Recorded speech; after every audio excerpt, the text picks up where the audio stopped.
Cette polémique maintenant, un jeune enseignant du Blanc-Mesnil risque de perdre son logement de fonction. Il se dit victime de représailles de la part de la mairie. Son tort, avoir caricaturé sur Internet le maire de la commune. Emmanuel Hunsinger avec Mathieu Caillot. C'est l'histoire de Titi Gnangnan, le maire d'une ville imaginaire. Scène après scène, le dessinateur Remedium y croque la vie politique avec humour, dérision et parfois férocité.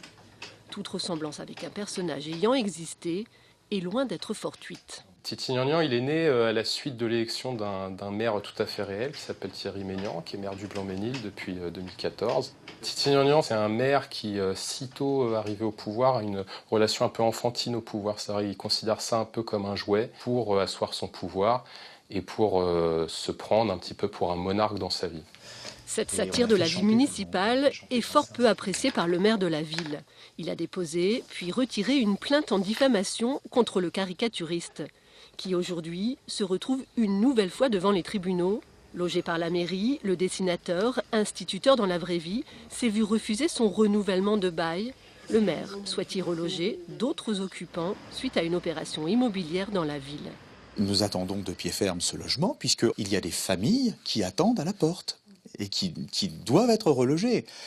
Bon, ce monsieur n'a pas le droit à ce logement. Hein. Et puis, encore une fois, un contrat, ça se respecte. Il en connaissait le terme, qu'il applique les règles, tout simplement.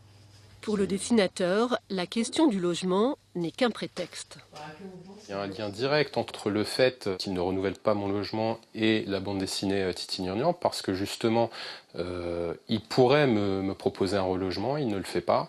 Il y a beaucoup de logements vacants sur la ville qu'il réserve à d'autres, parce qu'il promet des logements un peu à tous ses soutiens, mais pas aux enseignants et surtout pas à ceux qui osent le critiquer. En attendant la décision de justice, le dessinateur est bien décidé à poursuivre les aventures de Titi Gnangnan.